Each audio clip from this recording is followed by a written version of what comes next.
Perkenalkan sama perkenalan diri. Nama saya Sumari.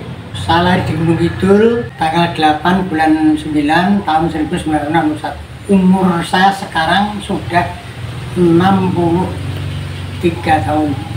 Lalu untuk sekarang ini alhamdulillah saya punya istri 1, anak 3 dan cucu 2. Domisili saya sekarang ada di Panggul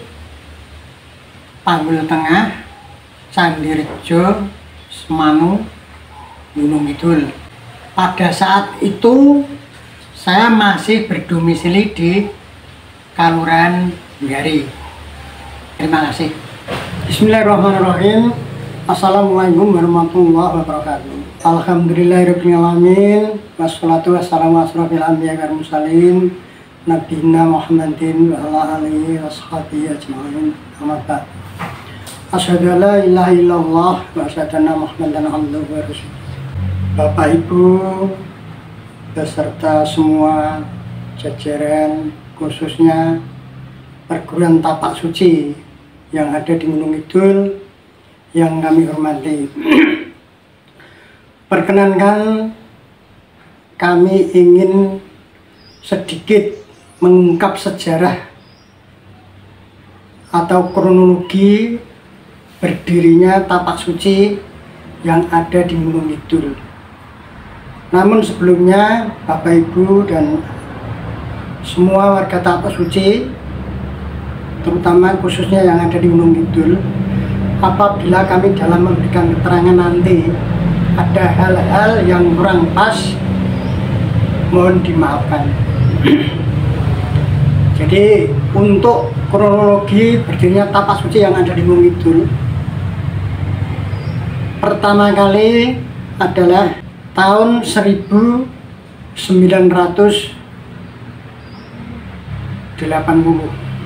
Pada saat itu pertama kali Bapak Eskanto dan kawan-kawan, jadi diantaranya Bapak Eskanto, almarhum Bapak Daldiri, dan juga khususnya Ketua Muhammadiyah Kabupaten Gunung Kidul. Pada saat itu adalah Pak Pagiran. Itu karena di Gunung Kidul sendiri belum ada perguruan pencak silat yang dinamakan tapak suci, maka dari itu beliau punya gagasan bahwa di Gunung Kidul, karena khusus pemuda Muhammadiyah dan khususnya Muhammadiyah itu sudah banyak berkiprah pada saat itu, yang belum satu-satunya hanya tapak suci. Dan pada saat itu HW atau Hizbul Waton itu sudah berkarya, sudah banyak sekali ekstra ataupun event-event yang diadakan di HW tersebut. Namun demikian, karena kekurangan daripada olahraga bela diri khususnya tapak suci, makanya beliau punya gagasan bagaimana caranya untuk Gunung Kidul diadakan tapak suci, khususnya perguruan pencaksilat yang dinamakan Putra Muhammadiyah.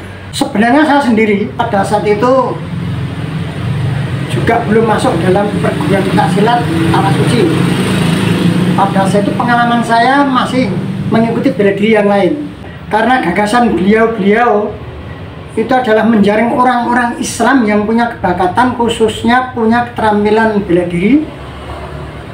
Maka dari itu, dari keseluruhan, baik itu remaja ataupun dewasa, itu dikumpulkan, diundang sedemikian rupa, dihimpun untuk ditari, biar dari saya dan rekan-rekan itu mengikuti pertemuan pada saat itu, diberikan sosialisasi tentang apa yang dikatakan bela diri pencaksilat. Saya salah satunya yang diundang untuk mengikuti itu. Terjadinya perguruan tapak suci Gunung Kidul, kalau tanggalnya saya tidak ingat, tapi untuk tahunnya tahun 1980. Pada saat itu juga saya masih ada di bangku sekolah SMA kelas 2. Lalu Seingat saya pada saat itu yang diundang sekitar 30-an, baik itu remaja maupun orang dewasa, termasuk Bapak Iskanto, Bapak Yamari, lalu Bapak Kamto, semua ada, banyak yang almarhum, maaf, lalu Bapak Yulianto, lalu Bapak Saikan, Bapak Saif, Bapak Wonto, dan Bapak Yudan. Itulah, jadi masih banyak yang lain, kami tidak bisa menyebutkan satu persatu. Yang jelas semuanya itu adalah tokoh-tokoh Muhammadiyah. Tapi mau diketahui bahwa itu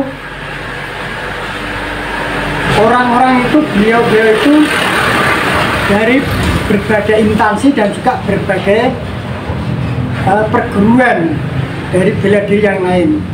Nah, setelah itu dihimpun, dijadikan satu, semua ACC untuk mendirikan perguruan tapak suci yang ada di Gunung Kidul.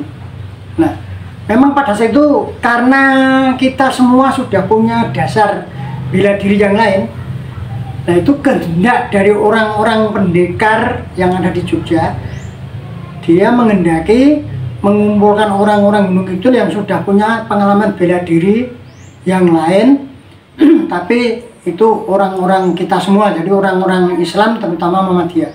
Nah, kebetulan pada saat itu karena didorong oleh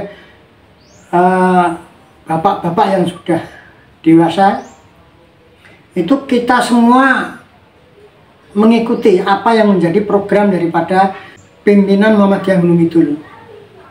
Nah, setelah itu kita dibina dari pelatih-pelatih yang sudah senior dari Yogyakarta. Pada saat itu pendekar utama masih dipegang oleh Bapak Bari Irsap. Lengkapnya mungkin bisa pendengar semua melengkapi. Tadi kalau saya mengenalnya dulu cuman Bapak Bari Irsap. Nah, itu yang menjadi promotor pendekar utama Jogja, DIY, daerah Yogyakarta. Sedangkan yang ditugaskan untuk melatih sini, menggembleng di sini untuk perguruan tapak suci, itu pelatihnya pertama kali Bapak almarhum Bapak Soeharto, lalu almarhum Bapak Saiful, lalu Bapak Ilham, lalu Bapak Rahmadi, jadi Rahmadi itu yang sekarang insya Allah sekarang masih sugeng, lalu Bapak Moh Wafid, lalu Ibu Diah, dan lain-lain, masih banyak. Nah, karena kejelian dari beliau-beliau pendekar-pendekar yang pada saat itu ingin sekali mendirikan perguruan tapak suci Gunung Kidul, nah itu baik itu cuaca hujan maupun panas, dia tetap datang untuk melatih daripada Gunung Kidul.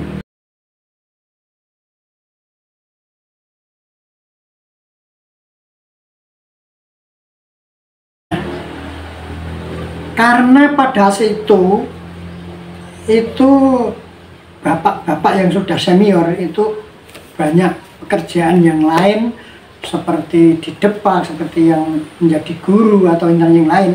Jadi waktunya sulit untuk dibagi. Nah, karena saya pada saat itu masih SMA, nah itu saya fokus mengikuti latihan itu. Setelah 3 bulan kemudian, saya diberi kepercayaan untuk melatih, pertama kali melatih di Gunung Kidul. Pada saat itu saya hanya ikut latihan bersama, jadi belum melatih tapi ikut latihan bersama dari teman-teman itu.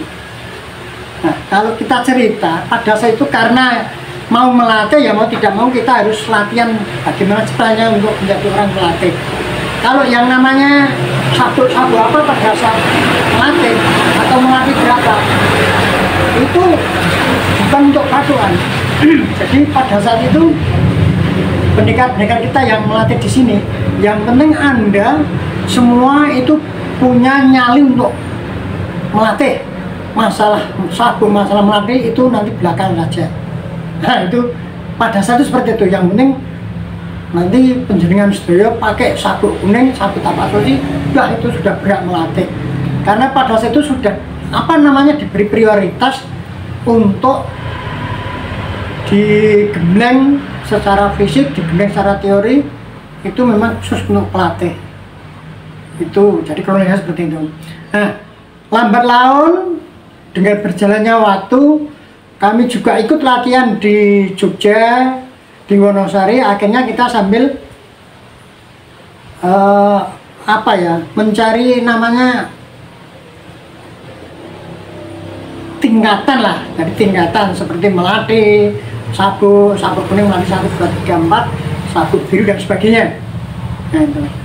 Karena sudah diberi kepercayaan untuk sepenuhnya melatih, nah, alhamdulillah kita membuka siswa baru pada saat itu pertama kali itu baru di SMA Muhammadiyah Wonosari.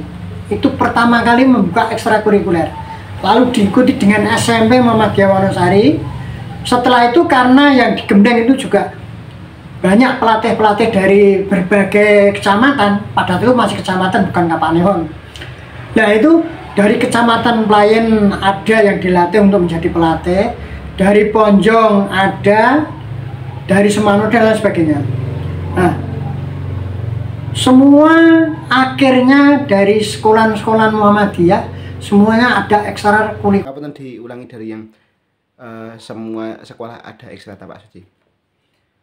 Ya, jadi kami review, kami ulangi.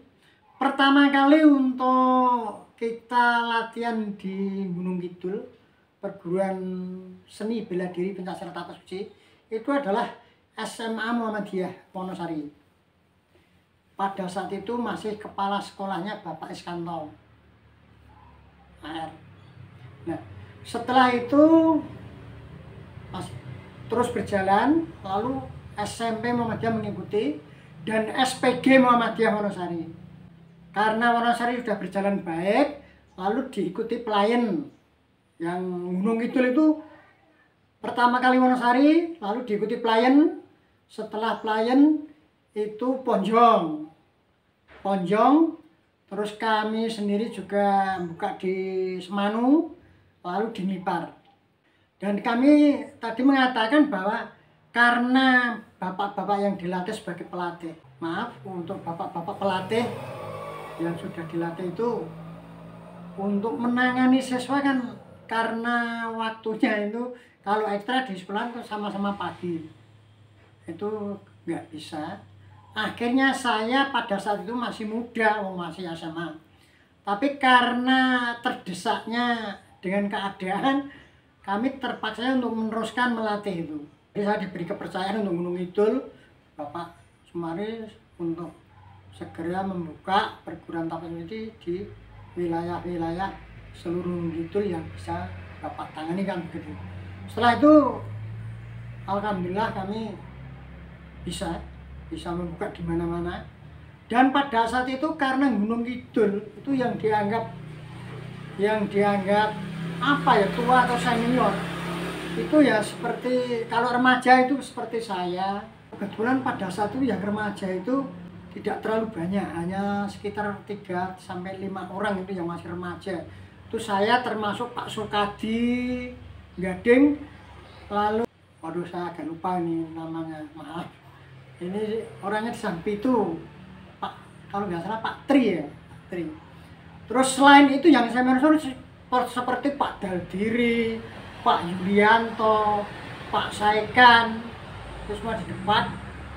Nah itu orang-orang tua yang dia sangat rutin sekali untuk melatih agar supaya Gunung Kidul itu ada perguruan tapak suci seperti itu.